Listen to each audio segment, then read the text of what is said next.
Si ya están todos listos en Jueces capítulo 2, vamos a leer la palabra de nuestro Dios. Dice así: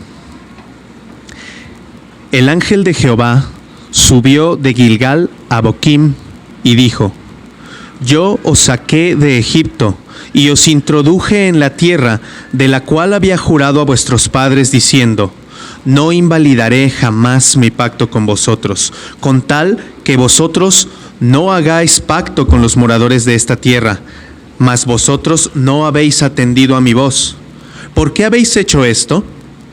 Por tanto, yo también digo: no los echaré de delante de vosotros, sino que serán azotes para vuestros costados, y sus dioses os serán tropezadero. Cuando el ángel de Jehová habló estas palabras a todos los hijos de Israel, el pueblo alzó su voz y lloró. Y llamaron el nombre de aquel lugar Boquim, y ofrecieron allí sacrificios a Jehová. Porque ya Josué había despedido al pueblo, y los hijos de Israel se habían ido cada uno a su heredad para poseerla. Y el pueblo había servido a Jehová todo el tiempo de Josué y todo el tiempo de los ancianos que sobrevivieron a Josué, los cuales habían visto las grandes obras de Jehová que él había hecho por Israel. Pero murió Josué, hijo de Nun, siervo de Jehová, siendo de 110 años, y lo sepultaron en su heredad en Timnat Sera, en el monte de Efraín, al norte del monte de Gaas. Y toda aquella generación también fue reunida a sus padres, y se levantó después de ellos otra generación que no conocía a Jehová, ni la obra que él había hecho por Israel. Después, los hijos de Israel hicieron lo malo ante los ojos de Jehová y sirvieron a los Baales. Dejaron a Jehová, el Dios de sus padres, que los había sacado de la tierra de Egipto, y se fueron tras otros dioses, los dioses de los pueblos que estaban a sus alrededores, a los cuales adoraron y provocaron a ira a Jehová. Y dejaron a Jehová y adoraron a Baal y a Astarot, y se encendió contra Israel el furor de Jehová, el cual los entregó en manos de robadores, que los despojaron, y los vendió en mano de sus enemigos de alrededor, y no pudieron ya hacer frente a sus enemigos. Por donde quiera que salían, la mano de Jehová estaba contra ellos para mal, como Jehová había dicho, y como Jehová se lo había jurado, y tuvieron gran aflicción. Y Jehová levantó jueces que los librasen de mano de los que les despojaban, pero tampoco oyeron a sus jueces, sino que fueron tras otros dioses ajenos, a los cuales adoraron. Se apartaron pronto del camino en que anduvieron sus padres, obedeciendo a los mandamientos de Jehová. Ellos no hicieron así. Y cuando Jehová les levantaba jueces, Jehová estaba con el juez, y los libraba de mano de los enemigos todo el tiempo de aquel juez, porque Jehová era movido a misericordia por sus gemidos a causa de los que los oprimían y afligían. Mas acontecía que al morir el juez, ellos volvían atrás y se corrompían más que sus padres, siguiendo a dioses ajenos para servirles e inclinándose delante de ellos, y no se apartaban de sus obras ni de su obstinado camino. Y la ira de Jehová se encendió contra Israel y dijo: Por cuanto este pueblo traspasa mi pacto que ordené a sus padres y no obedece mi voz, tampoco yo volveré más a arrojar de delante de ellos a ninguna de las naciones que dejó Josué cuando murió, para probar con ellas a Israel si procurarían o no seguir el camino de Jehová, andando en él como lo siguieron sus padres. Por esto dejó Jehová a aquellas naciones sin arrojarlas de una vez, y no las entregó en mano de Josué. Amén. Nos podemos sentar, hermanos.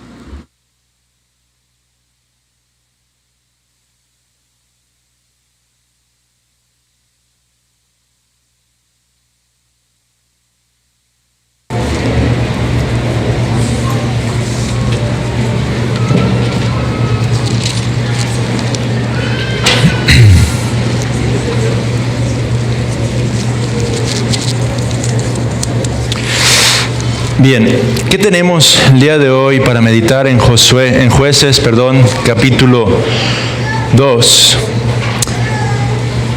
Varios comentaristas coinciden en que Jueces capítulo 1 y Jueces capítulo 2 conforman una especie de prólogo para todo el libro de los Jueces.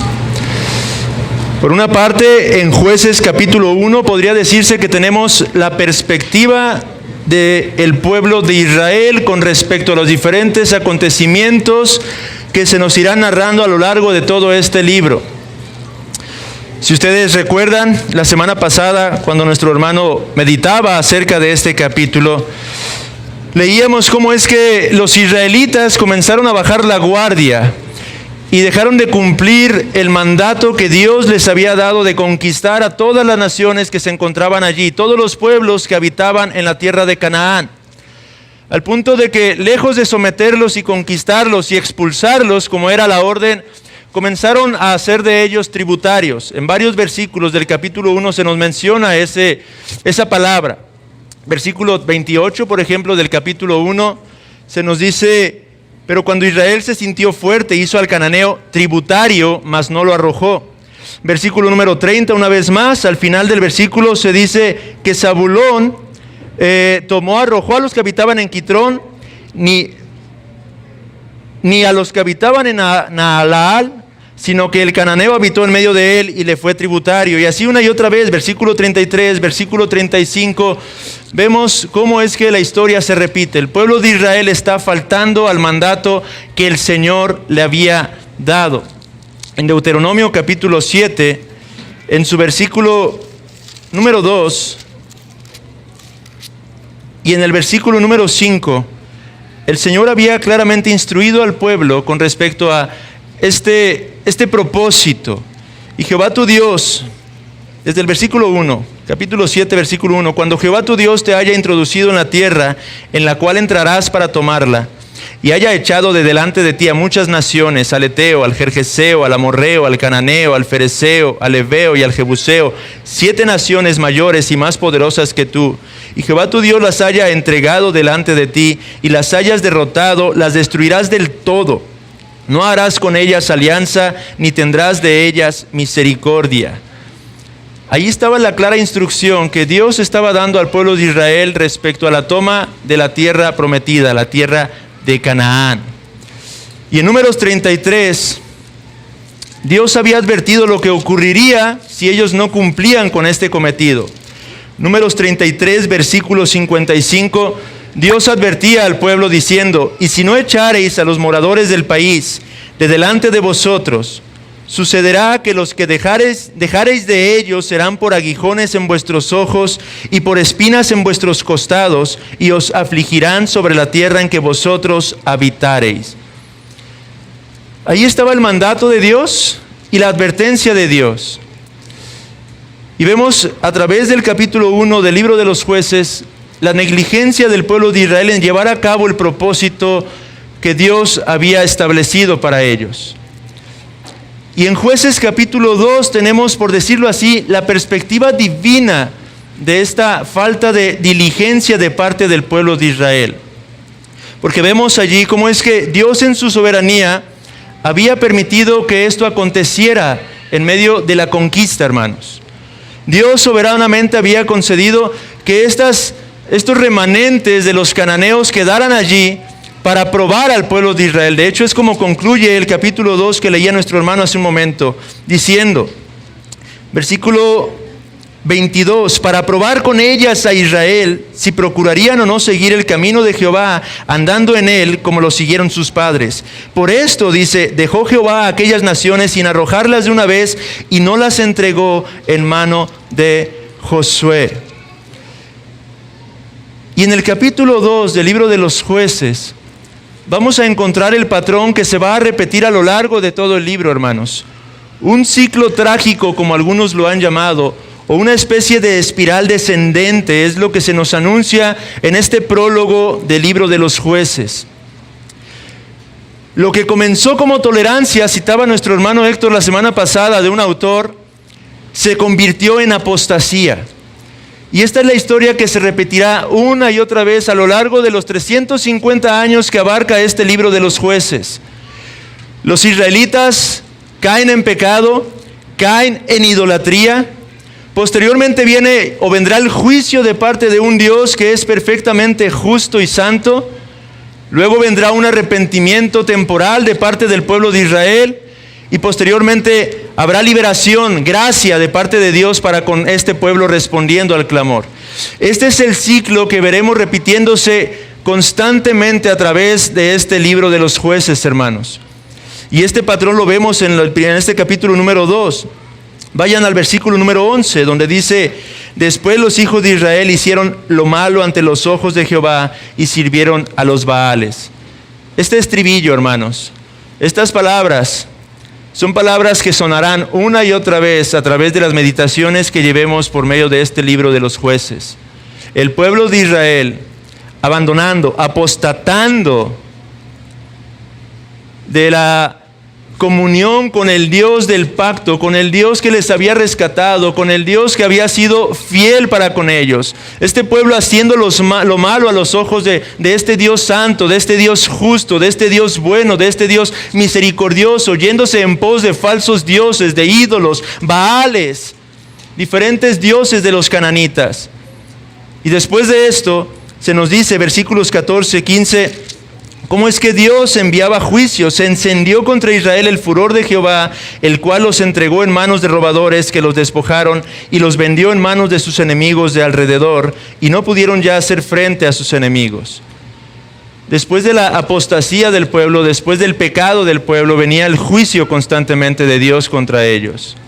Y es que debemos recordar en este punto, hermanos y amigos que nos visitan, Dios es fiel. Pero Dios es fiel tanto para dar bendición como para dar maldición. Dios es fiel tanto para bendecir al pueblo, a su pueblo, como para juzgar a aquellos que cometen pecado. Las Escrituras nos revelan esto del carácter de Dios. Hoy popularmente se habla de un Dios de amor. Y Dios es amor. El Dios que nosotros predicamos, el Dios en el que nosotros creemos, el Dios de la Biblia, el Dios vivo, el Dios verdadero, es un Dios que se describe como amor. Pero también Dios es un Dios de ira. Es un Dios que está pronto para llevar a cabo todo juicio contra todo pecador que rehúsa arrepentirse. Dios ha prometido salvación y vida eterna a todo aquel que en Él confía, pero Dios también ha prometido juicio y castigo eterno a todo aquel que rechaza a este glorioso Salvador que nosotros continuamente predicamos, que es Cristo Jesús. Y Dios estaba llevando a cabo este acto de juicio sobre su pueblo. Cuando este pueblo se apartaba, Dios juzgaba. Pero este juicio tenía el propósito de llevarlos al arrepentimiento, y eso es lo que ocurría constantemente, porque se nos dice en el versículo 15, por donde quiera que salían, la mano de Jehová estaba contra ellos para mal, como Jehová había dicho y como Jehová se lo había jurado, y tuvieron gran aflicción. Podremos ver a lo largo de este libro cómo es que el pueblo clamaba ante Dios. En el momento de angustia, de desesperación, cuando los cananitas o los cananeos se encontraban afligiéndolos, ellos doblaban sus rodillas, se humillaban y clamaban al Dios que es fiel. Y vemos después cómo es que Dios extenderá misericordia. Versículo 16, y Jehová levantó jueces que los librasen de mano de los que les despojaban. Dios extendía gracia y liberación, y este es el patrón que veremos constantemente repitiéndose a lo largo de este libro, hermanos. Ahora, ¿qué podemos traer de este libro para aplicar a nuestras vidas? En primera instancia, pensemos en una de las causas por las que el pueblo se desviaba tan continuamente de la voluntad de Dios. Y una de las causas que podemos identificar es precisamente la ausencia de un liderazgo fiel, de un liderazgo temeroso de Dios. Leímos cómo es que se vuelve a recordar la muerte de Josué en el contexto. Y podemos ver cómo es que en los tiempos de Josué el pueblo de Israel no apostató de la manera en la que podremos verlo a lo largo de este libro, hermanos. Eso nos hace recordar la importancia, hermanos, de que dentro del cuerpo de Cristo se levanten hombres temerosos de Dios y fieles a su Dios. Efesios 4 nos habla acerca de cómo es que es Dios quien levanta pastores, maestros, ¿Cómo es que Dios es Dios quien dio apóstoles en su momento, en algún momento de la historia de la iglesia? Es Dios quien levanta a hombres fieles, es Dios quien usa a estos hombres. Y como dice en Proverbios 28, si no mal recuerdo,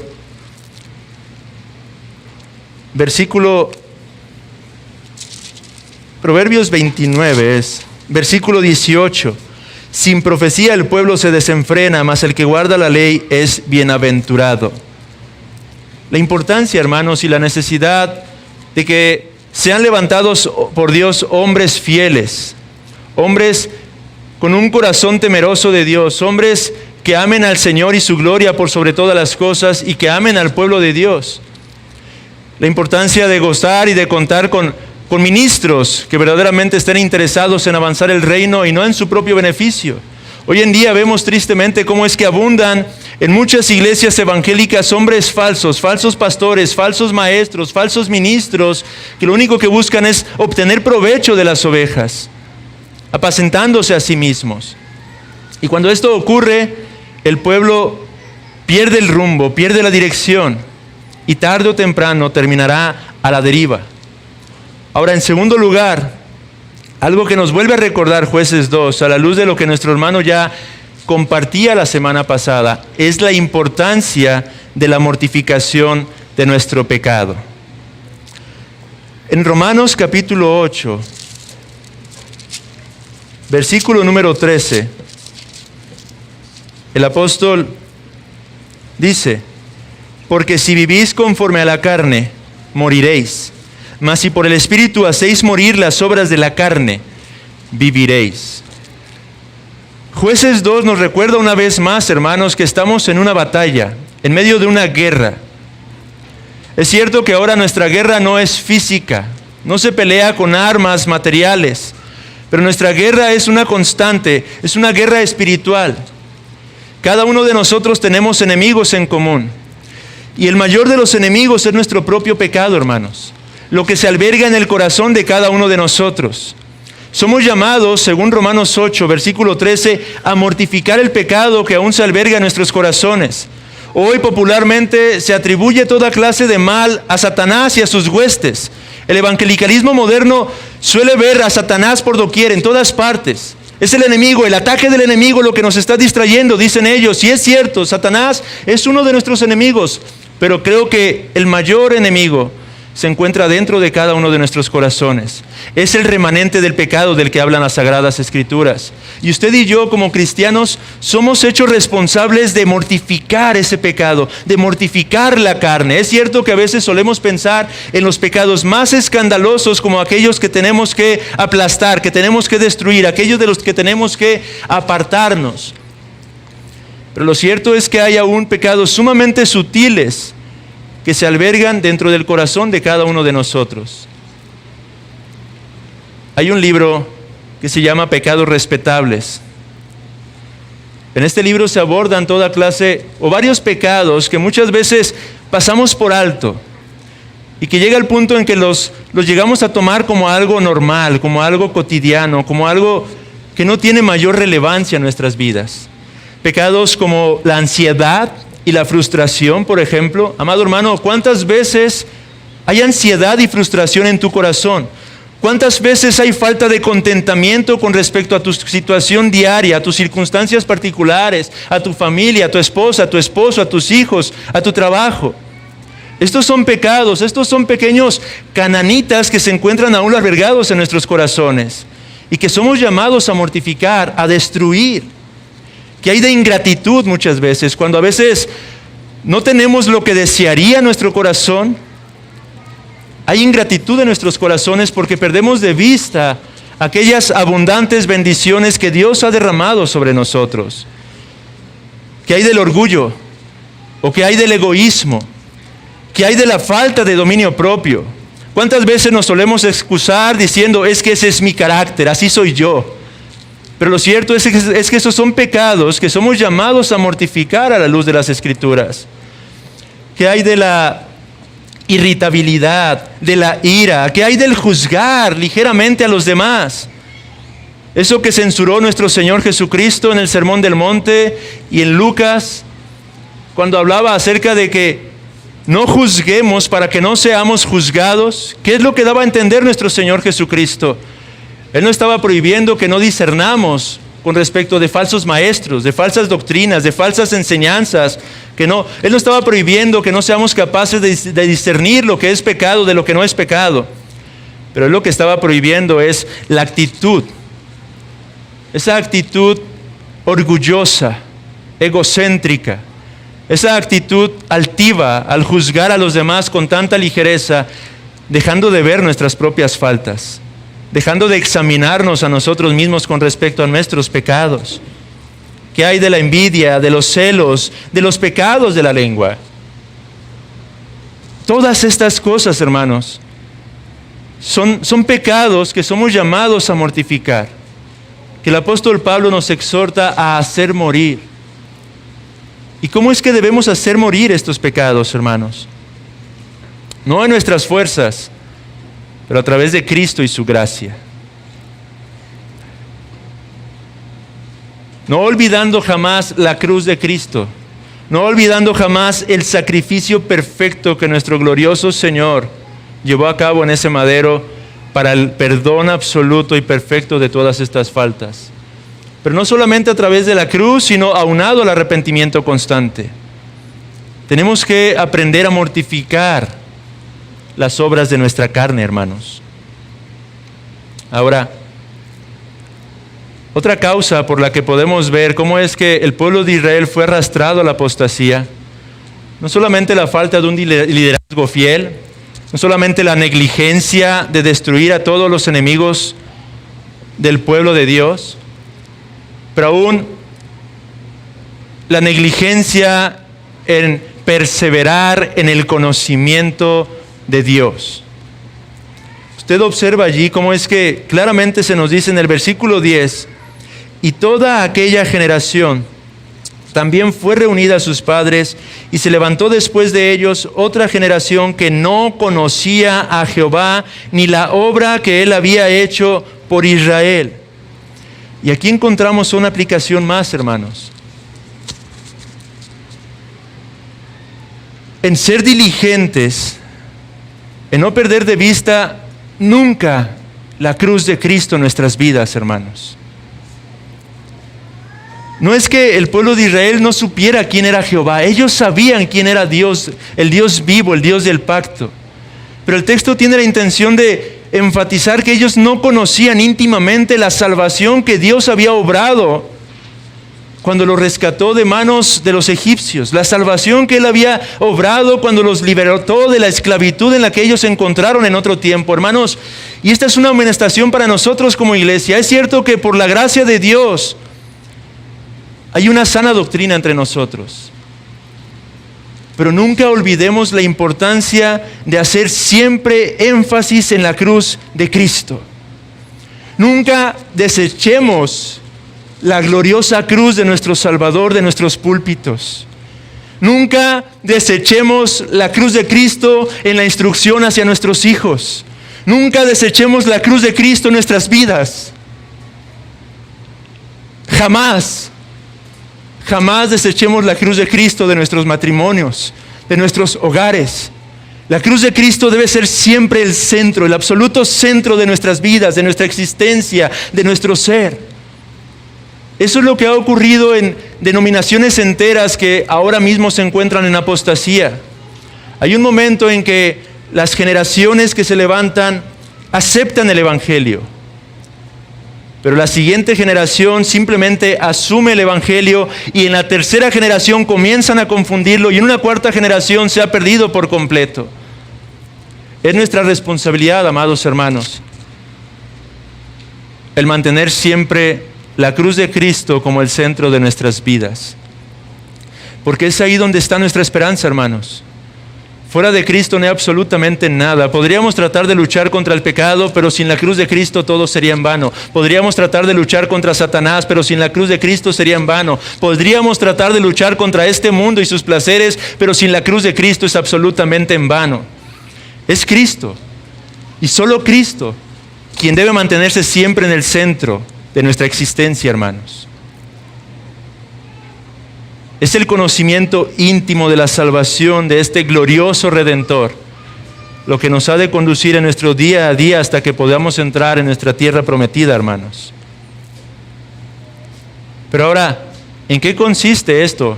¿Qué es la cruz de Cristo para aquellos que nos visitan el día de hoy?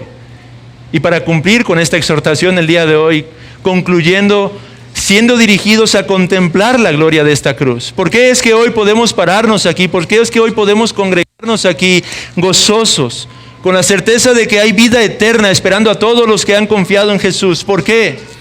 Bueno, pues porque Cristo Jesús llevó a cabo una obra gloriosa de salvación, de redención. Hay un detalle particular y con esto quiero llevar a la conclusión para contemplar la gloria de Cristo en este capítulo. Jueces 2,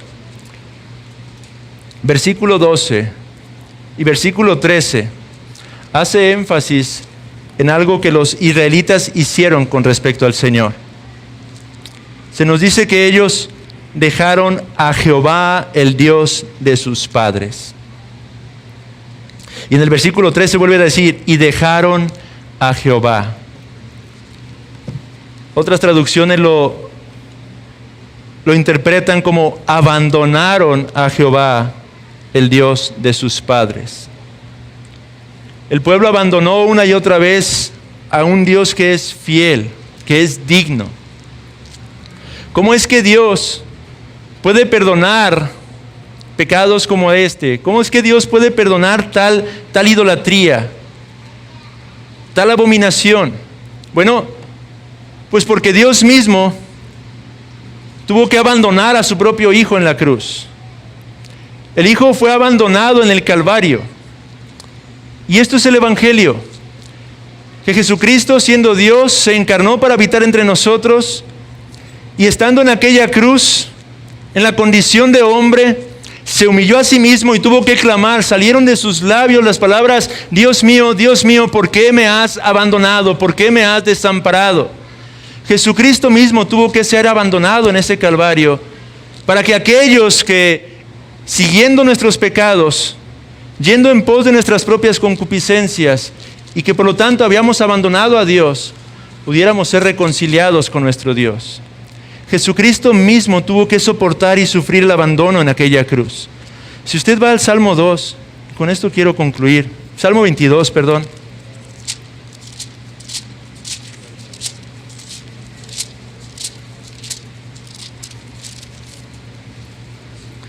Tenemos ahí en el versículo 1 las palabras que Jesucristo expresó en aquella cruz en Mateo 27. Dios mío, ¿por qué me has desamparado? ¿Por qué estás tan lejos de mi salvación y de las palabras de mi clamor? Ahí podemos ver la esencia del Evangelio. Cristo mismo siendo desamparado y abandonado por su Padre. Cristo mismo sufriendo el castigo y la ira de un Dios justo y de un Dios que es perfectamente santo, para que el perdón de nuestros pecados pueda ser algo real. Cristo mismo no solamente siendo abandonado, pero haciéndose él mismo gusano, como dice el versículo 6 de este salmo. Cuando dice, mas yo soy gusano y no hombre.